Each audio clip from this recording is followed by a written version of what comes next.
Alright guys, we got part 2 of the best $300 smartphones. Let's get started with the OnePlus 7 Pro. Be sure to watch part 1. But the 7 Pro, you guys know, is still an excellent phone. If you're looking for a phone that's extremely focused on media, this is the best you're going to get in 2021. And again, 300 bucks, you can find it for around that price. All links will be down below. Beautiful design on here, aluminum frame, glass back, feels really nice in the hand. Big, beautiful, no notch, no punch hole display. It's a fluid AMOLED display at 90 Hz, HDR10 plus, 6.67 inches, 1440p, 516 for the PPI. Absolutely beautiful display as far as color wise. Brightness is pretty good on this phone, and again, you have that full screen curved display, which gives it a more full screen experience. Like, it feels like an actual, you're holding a screen in your hand, I guess. But yeah, it's just a beautiful display for anybody that's focused on watching videos or even gaming. It really does stand out. So you also have Android 11 on here, and you will get actually Android 12, so it's still good for updates. Oxygen OS is definitely a highlight. It's very clean and smooth skin. Really good balance between, you know, being simple and having customization options. You also have the Snapdragon 855 and the Adreno 640 on here, so it's still very capable phone when it comes to you know, playing video games, running emulators, stuff like that. I've had no issues with performance on this phone still. There's no micro SD card support, unfortunately, but you do have 128 gigs of internal storage on the base model and 6 gigs of RAM. You also have on here no headphone jacks, so do note that. It's the only thing I miss about this phone. And you do have stereo speakers on here, which are pretty loud sounding, so I was always really happy with bass quality and mids and highs on here. NFC is on board. There's no official IP rating, but you can get this thing wet. It won't break immediately. You actually have on here a under display fingerprint sensor, which works really well. It's very fast, and in addition to that, you can use the pop-up selfie camera for face unlock, which is really nice. So the camera system on here is pretty good. It's a triple camera setup. I think it's really good for casual shooters. There's also a Gcam port on here as well, 48 megapixel standard, 8 megapixel telephoto, and a 16 megapixel ultra wide, shoots in 4K, and then the pop-up camera is 60 megapixels that shoots in 1080p. And as you can see from the photos, pretty good color signs on here. You also get pretty good depth of field. You also get pretty good detail as well. The ultra wide is really nice on here, so I don't have an issue with the cameras on here, especially if you're in good lighting. You get an excellent shot on the 7 Pro for sure. And as far as battery life, this phone usually can last me all day, no problem. It's a 4000 milliamp battery, but it charges really fast at 30 watts, so it just charges right up when it does drain, so it's not a huge issue. So overall, the 7 Pro is still an excellent device. Next is the POCO X3 Pro. This is an excellent device as well. You know, not too of a flashy design on here. It's just a plastic phone, has kind of a, you know, unique kind of standout design on it as well. It's IP53 dust and splash protection as well. It actually has a pretty decent display at 6.67 inches. It's 1080p 395 for the PPI. And you also have a 120 Hz, it's an IPS display, HDR10, so it is an extremely silky smooth display with the punch hole in the middle. It gets fairly bright and has pretty good colors for an IPS panel, so I really didn't have any complaints with the display. No, it's not an AMOLED display, but still looks pretty good.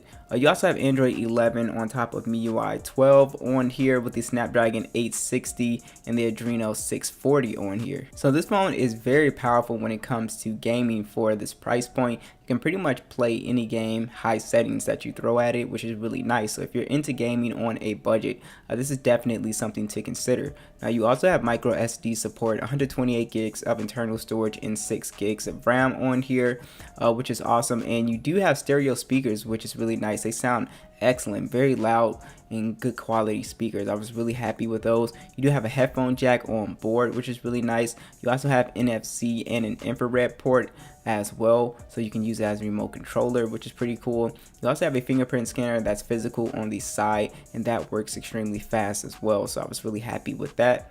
So this phone does have a quad camera setup, which is really nice. So it's a 48 megapixel standard, 8 megapixel ultra wide, 2 megapixel macro and depth sensor with 4K video, and a 20 megapixel selfie that shoots in 1080p.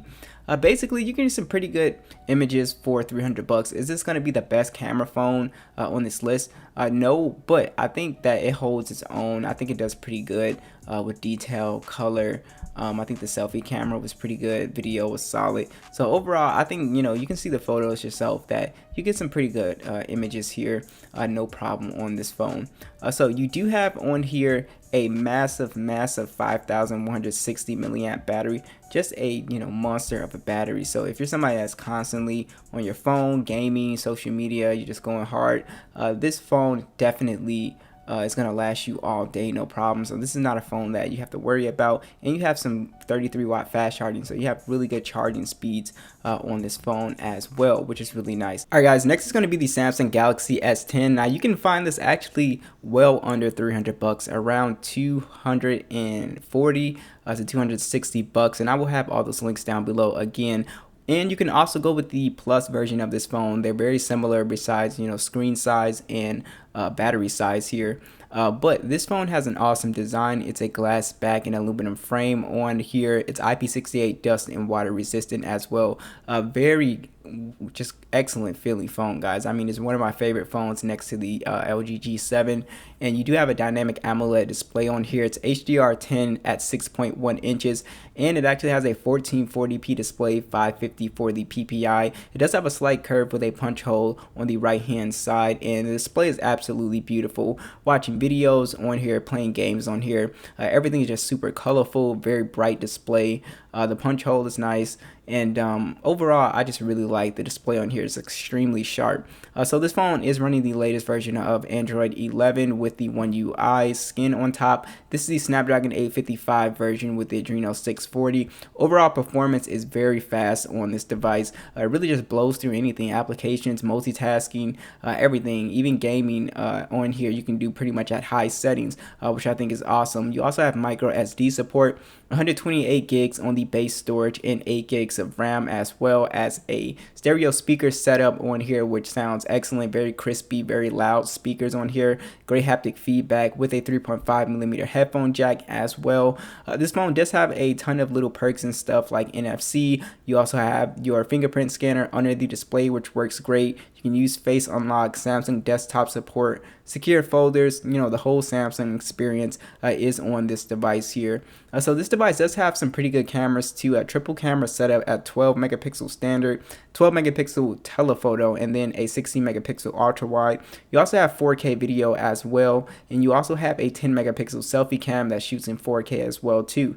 So overall image quality is very good on here. Is what you would expect from an older flagship phone. It definitely outperforms most budget phones in this price range, and even some mid-range phones in my opinion, depending on, you know, which one we're talking about. But overall image quality, as you can see, is very good. Good detail, good dynamic range.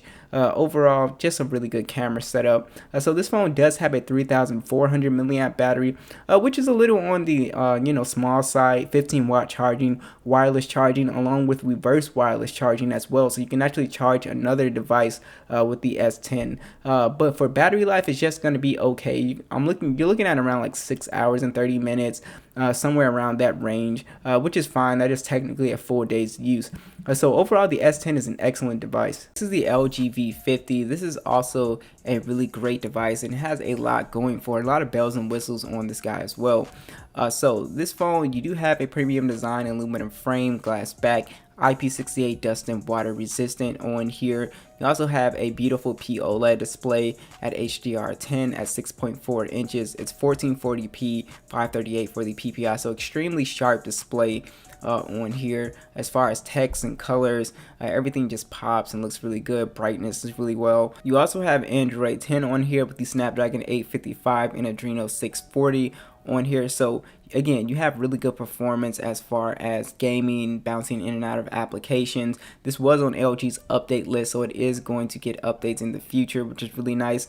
And you also have micro SD support, 128 gigs of internal storage, and 6 gigs of RAM on here. You also have pretty good sounding stereo speakers on here as well. Good bass quality, good mids and highs. Overall, no problem. This phone does have a 3.5mm headphone jack with a quad DAC, so you do get very high quality audio, which I really love. So that was really awesome on here. You also have NFC for your mobile payments, physical fingerprint scanner on here as well, which works very fast. And to me, you have some pretty good cameras on the V50. So you have a 12 megapixel standard, a 12 megapixel telephoto with 2x optical zoom, and a 16 megapixel ultra wide 4K video. And then you have a dual camera setup up front, an 8 megapixel standard, and then a 5 megapixel wide if you're somebody that likes to take group selfies and stuff like that.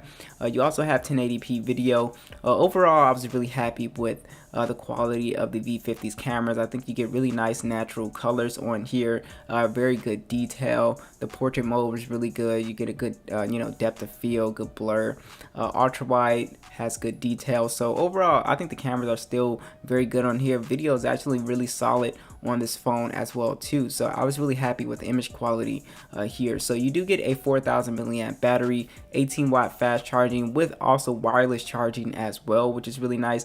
For me, this phone definitely lasts all day, around 7-8 hours of screen on time. Again, depends on how hard of a user you are, but the V50 is still an excellent buy. Next is the iPhone 10, and this phone is still an excellent phone. Every time I use this phone, I'm just really impressed with how well it's aged, especially for the price that it's going for now. You have a premium design on here, stainless steel and a glass back, IP67 dust and water resistant on here as well.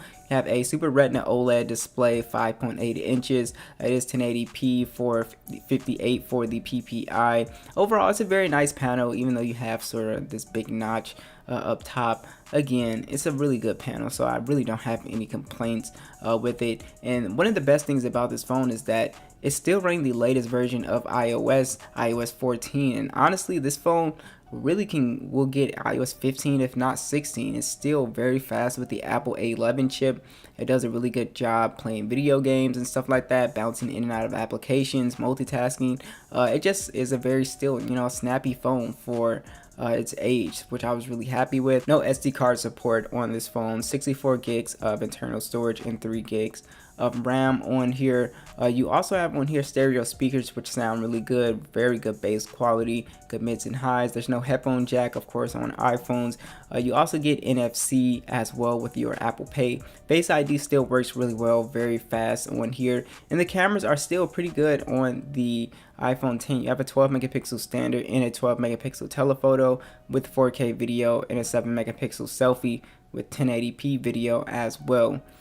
So basically you get some pretty good image quality. I wish it had an ultra wide, but you get a good depth of field on this phone, pretty good colors on here. Overall, you can still get very good image quality, and you also get really good video too. It's great for FaceTime and stuff like that. So overall, I had no complaints with image quality. Battery life is just okay on this phone. It's a 2,716 milliamp battery, 15 watt fast charging, which honestly is pretty slow these days. And you also have wireless charging as well. Battery life is one of those phones that depends on how you use it. If you're more of a harder user, you're gonna have to charge it by the end of the day, but overall it's still a very good phone. So that's pretty much it. Thanks for watching. I'll catch you guys in the next one.